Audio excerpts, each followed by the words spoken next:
and welcome to TNM Coaching Unplugged and Zona Todoric Interconnected podcast. We're so happy and grateful to have you back on our channel.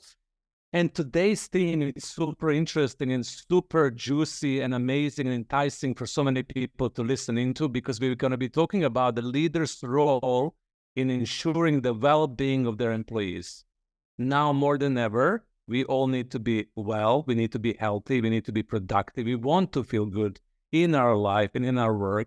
And today we're going to be exploring this leader's crucial role in ensuring the well-being of their employees, and of course, ensuring the well-being of themselves as well. How can we create a positive work environment, both physically, emotionally, spiritually, mentally, to create satisfied, engaged, and overall productive employees? And in today's recording, Vivienne Ladommatou is joining us, and Shaun. They're developers and trainers and coaches with TNM Coaching with tons of experience within this field, and also with the passion around the well-being of the leaders and employees, because they've created an outstanding program called The Works that really delivers on the promise of leaders being able to secure and make sure that employees experience well-being in their life and in their work. So Vivienne and Shaun, welcome. Sorry, thanks for inviting us. So what inspired you to go that direction, to create the Works as a program that we deliver globally, that was rooted in this passion and purpose of ensuring that people feel good and they have this well-being intact? What was your inspiration behind that? The truth. years of experience, ourselves, and with all the thousands of leaders that we've, met and spoken with and worked with and played with over the years, and realizing that it all begins and ends with how we feel, and well-being on every level impacts how we feel and how we make others feel. So it was patently obvious that there was only one path to really successful and effective leadership, and that's looking inside within and making peace with all aspects of yourself, and by which I mean,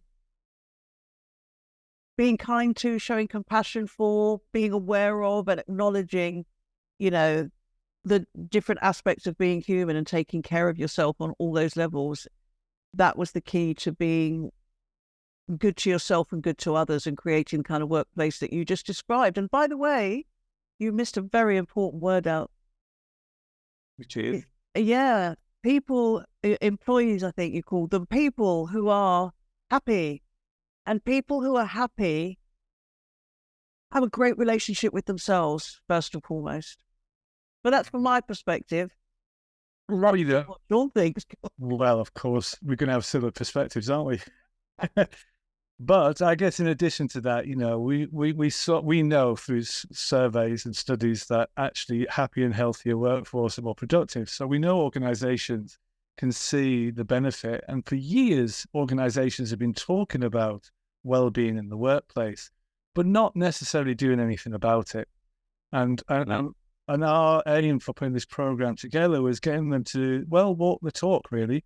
If they genuinely want to consider people's well-being, then let's do that. Let's look at people on an individual level. How are they doing, physically, cognitively, emotionally, and spiritually around their well-being? And let's look at coaching and a program that helps them to feel happier and healthier.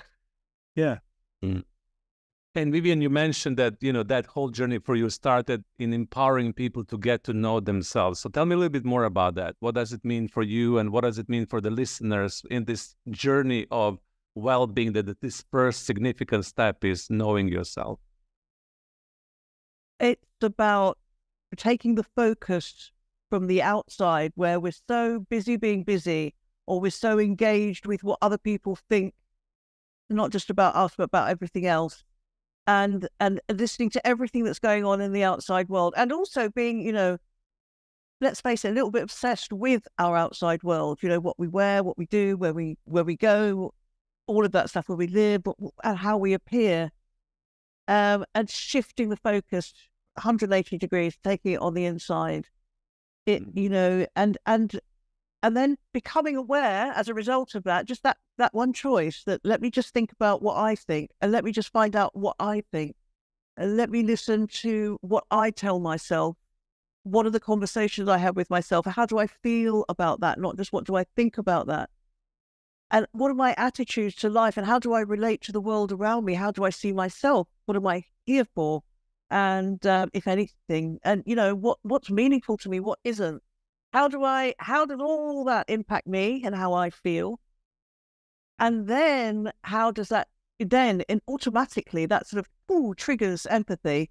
When you start being kind to yourself, it just triggers empathy. Empathy happens because suddenly you can relate to others in that way. And instead of just seeing what you don't like or the behavior that impacts you in some negative way, you begin to understand because you're able to sort of step into their shoes, see their perspective. And it's kind of like an outcome. Empathy, I personally don't see it as a skill.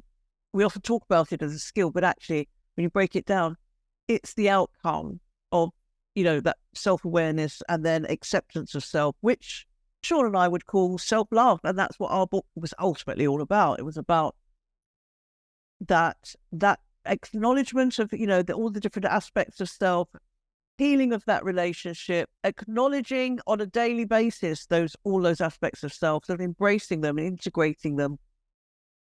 Is self-love. It's an act of self-love.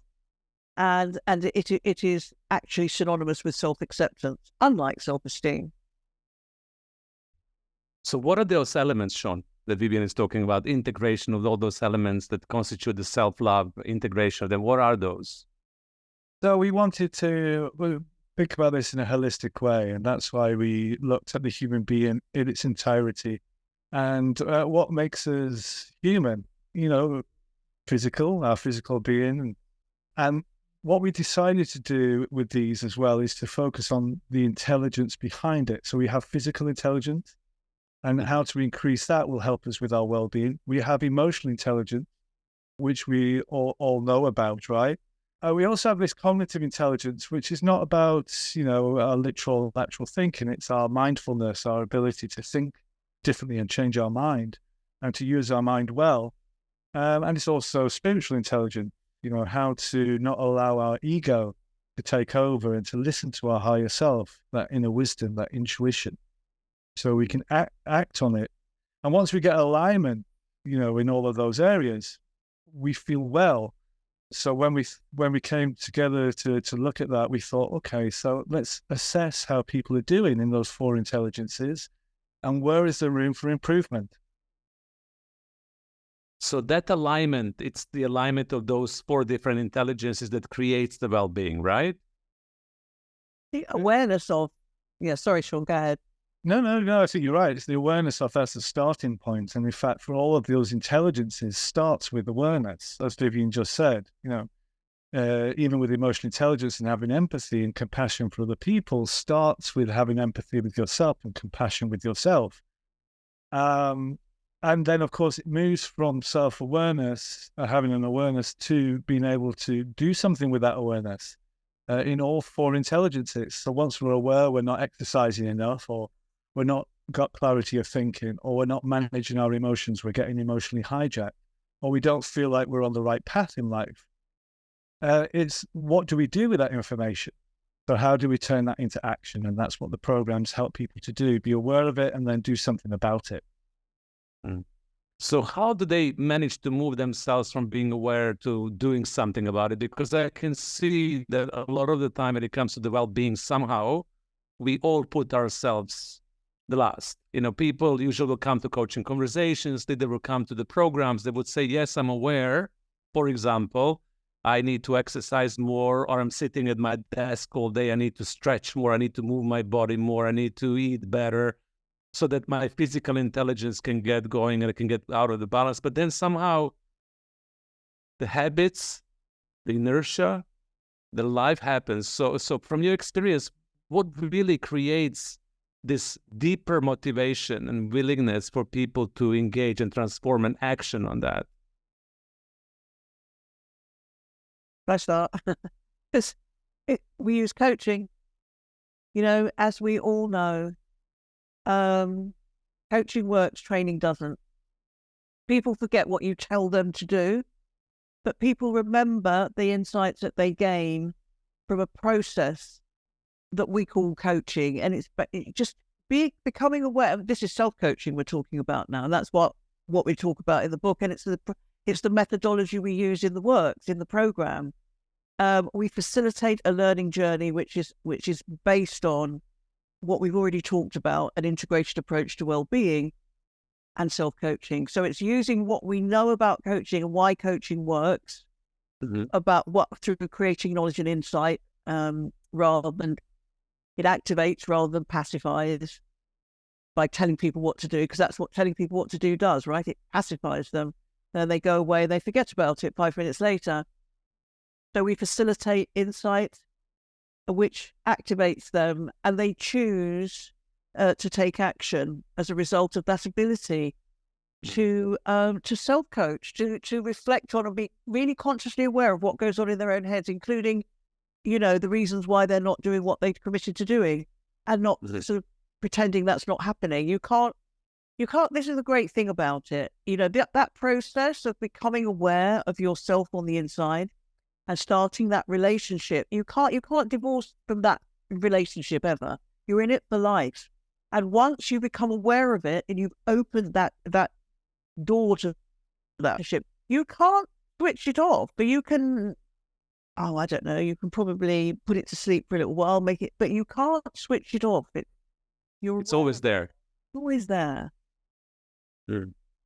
So that will move people into action in a way that this self-awareness, the insight that gained through the self-coaching, it's serving as a deeper sense of motivation when you want to do something, to transform, to change, to evolve yourself, right? Yeah. When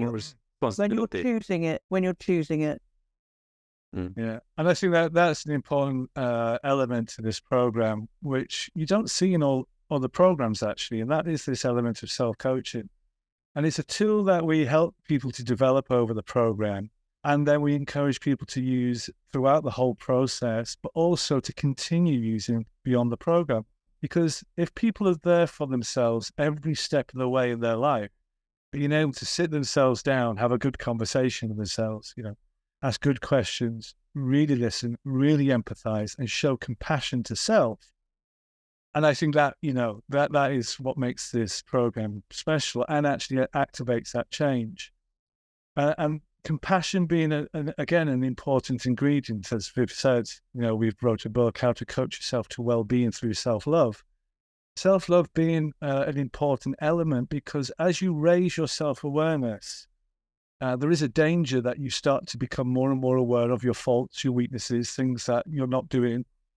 And people can become even more self-critical, even more doubtful about their progress. But if we raise self-compassion at the same time as self-awareness, now we have more self-acceptance. Now we're there supporting ourselves on the journey of becoming more and more aware of what we need to do. And I think that those are really important ingredients in activating change. Right.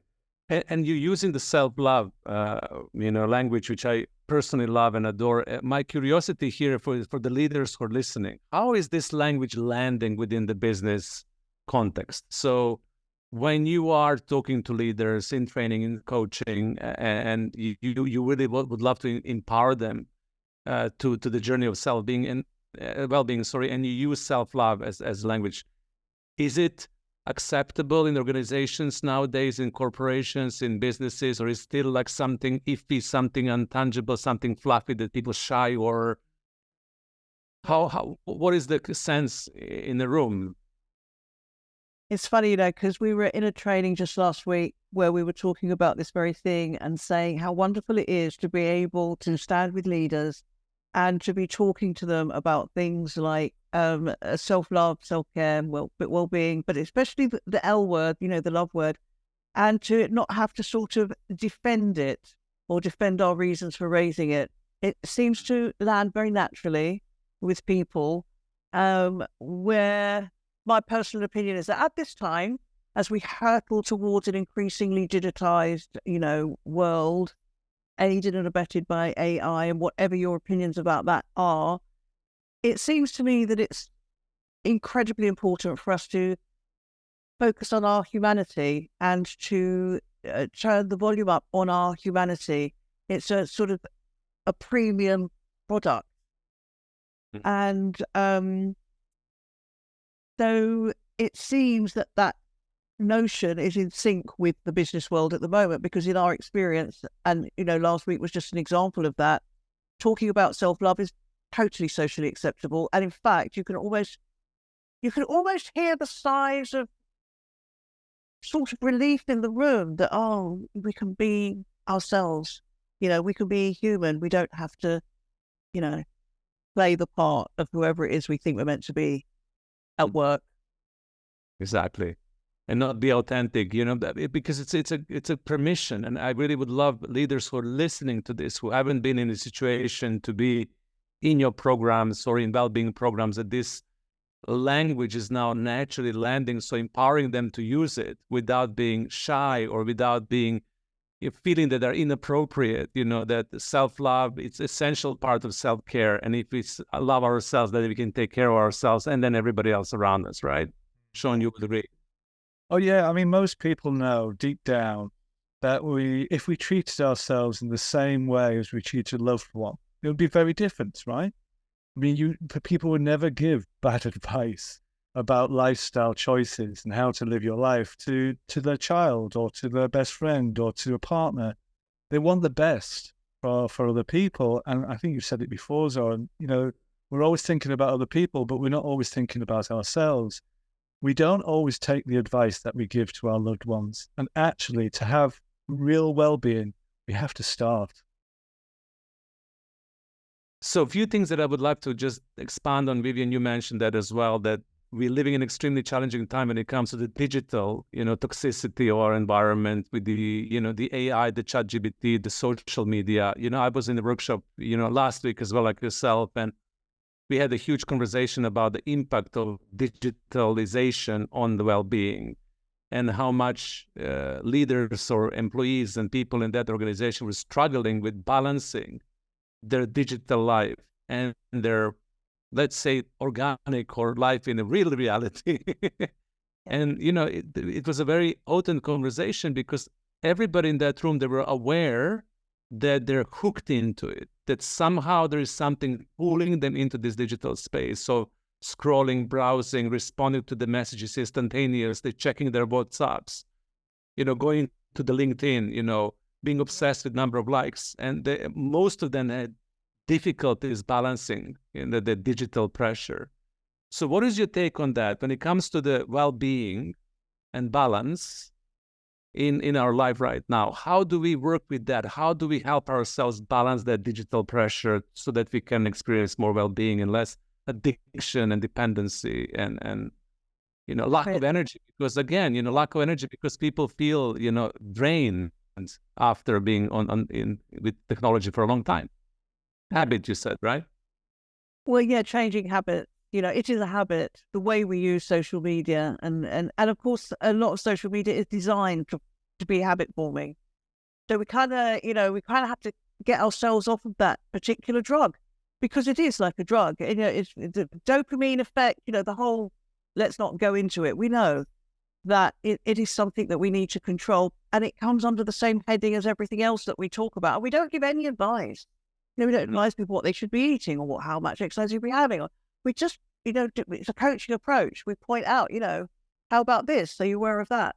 What do you want to think about there? Is that right for you now? Is that right for you in the future? Is there anything you want to change? It's all about growing awareness. And so how we use digital media and digitalization, AI, social media, how we use that and whether or not we are consciously aware of how we use it and the impact it has on us, whether that's positive or negative, and then any adjustments that we want to make in order for it to be for us to have an integral, balanced life would include conscious. We talk about conscious consumption.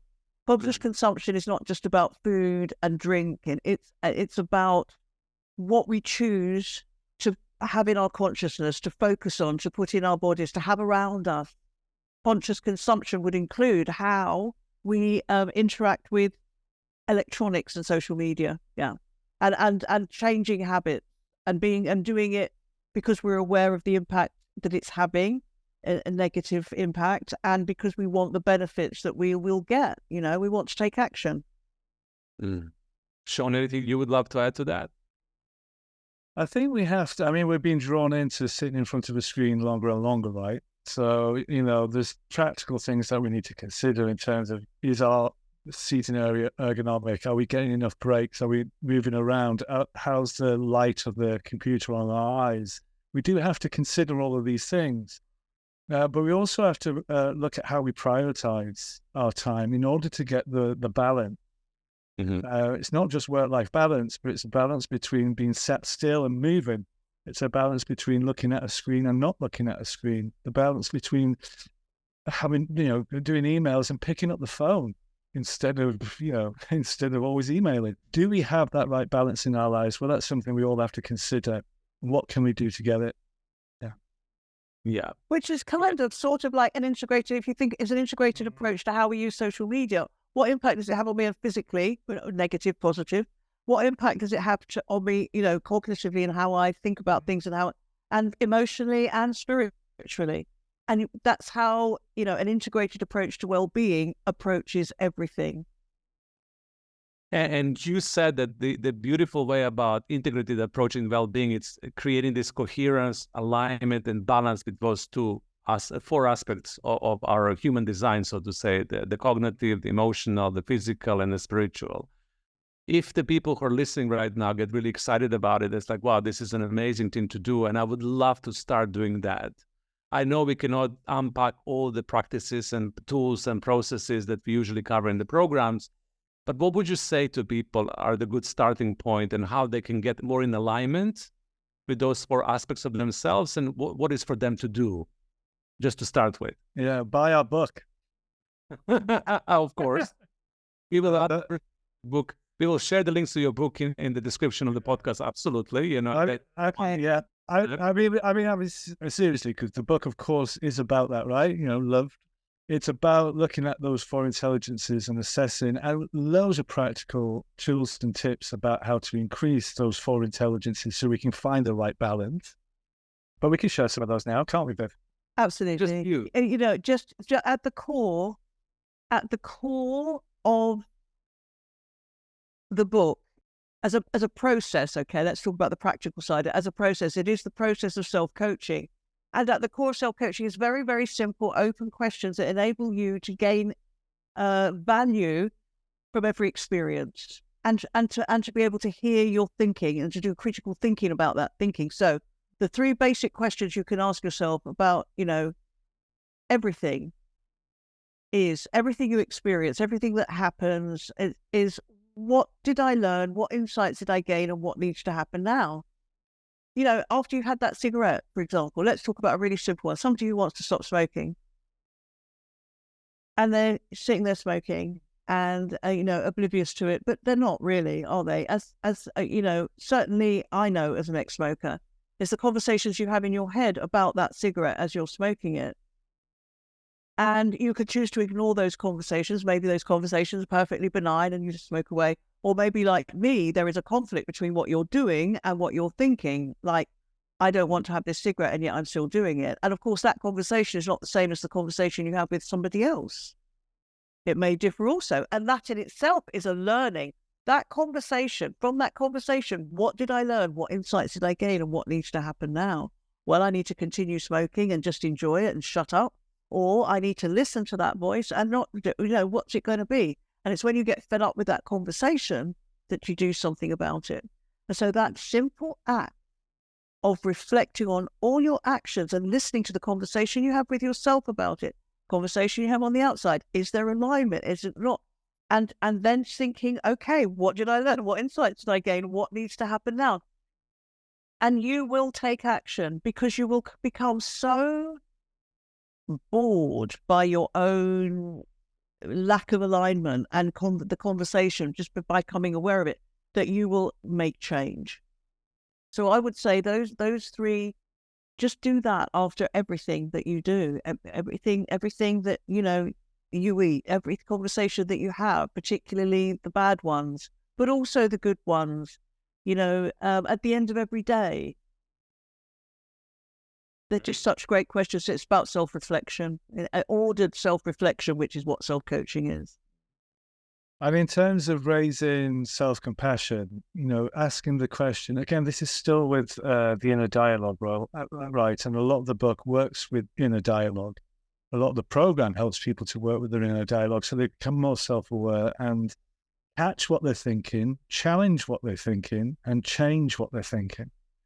And that ability to be able to be aware enough to catch it in the moment, challenge it in the moment, and change it in the moment is a huge benefit for all habits, because it's a lot easier to do it in hindsight, right? After the situation, we go, oh, maybe I shouldn't have had that cigarette, or maybe I shouldn't have spoke like that to that person. Maybe I shouldn't have sent that email. That's learning in hindsight, which is great. And as Vivienne said, those questions can help learn in hindsight. But being able to catch, challenge, and change in the moment means we're actually bringing all of those insights into the present moment and being able to act out of our higher self, being able to act with inner wisdom and inner alignment about what we think, say, and do. So helping people to do that and techniques to help people to do that, is really useful.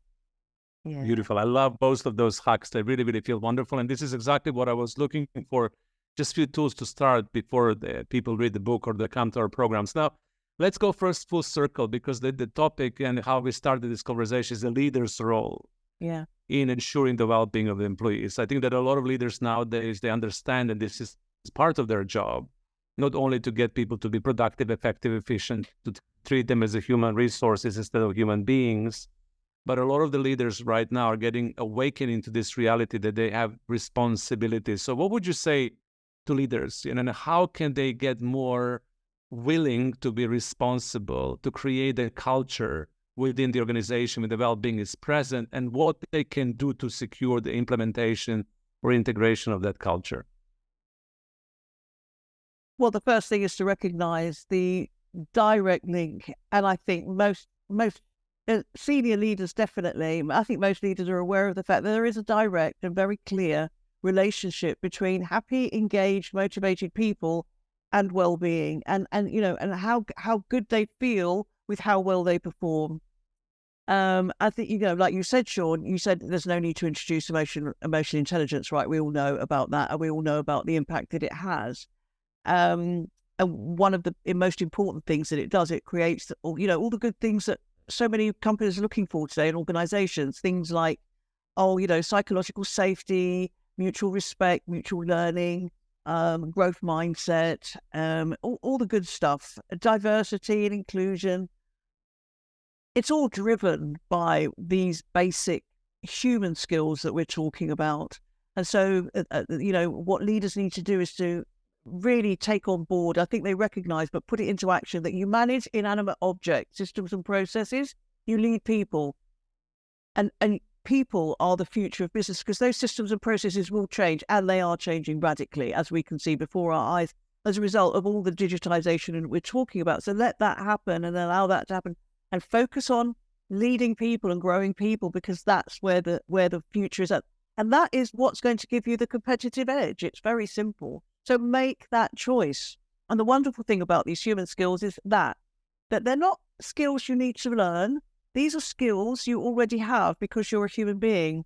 And it's about making the choice to bring those skills into the workplace. Things like being present with another person, really valuing their presence with you, giving them your full attention, actively listening, in other words, seeking meaning rather than getting hung up on a few words, having dialogues rather than discussions where we allow what wants to happen to come through us instead of just wanting to win the argument or get what we want from the discussion. Seeing negotiation as genuinely solution-based and a win-win, and built on trust rather than transactional. All of those things we know how to do if we want to. So just bring it into the workplace. I say, just bring it in. Yeah, leadership is being accountable for the success of others. So, it's the accountability of leaders. And once we start to think like a leader, we start to act like a leader, which means we start to see everything as an opportunity to develop people, even from delegation, giving feedback, coaching, mentoring, even having challenging conversations can be an opportunity for growth and development. And with that mindset, with that attitude, the skills become a bit of a natural byproduct of thinking like a leader. Yeah. Beautiful. So there we are. We're inviting leaders to step into that space and take more responsibility with ease and joy, because the joy of taking responsibility for well-being of others is absolutely amazing. And as you said, Shaun, beautifully, they're accountable for that. And Vivienne, as you highlighted, those are also human skills. It's about choosing to show and to be them present into the work life. So thank you so much for highlighting this. Anything else that you would love to say just as a last call for action before we wrap up? From your perspective, what would you like to say to leaders when now they have your full attention when it comes to well-being? Well, I'm sure I've said this before, but, if you're going to treat people as people first, and then work as second, and then you're probably going to get it the right way around. Yeah. Yeah, be more human. And especially, I think one of the things that comes up the most, so the newest, most recent, is the hybrid workplace, where, it's not just remote anymore. It's complex because it's hybrid. So some people are here, some people aren't. And, that actually brings to the surface a lot of stuff, not just, the complexity of working when some people aren't here, but also what it brings out in us, our biases and our preferences and what we really think about things. It drives conversations with ourselves that we weren't expecting. So I think turning up the volume on your humanity means you will know what to do at all times, no matter how complex it gets, and no matter how opaque things are and how ambiguous the situation. Just trust yourself to be human and do the right thing by everybody in that moment, and then you will be role modeling that, and therefore contributing not just to a better team, better organization, but a better community, and ultimately a better world. Imagine if we all did that. Wonderful. Vivienne and Shaun, thank you so much for joining us today. It was a pleasure and joy to talk to you. Thank you all for tuning in and listening to this podcast. We know this has empowered you to become a better version of yourself, and tune in for more very soon. Once again, thank you and bye.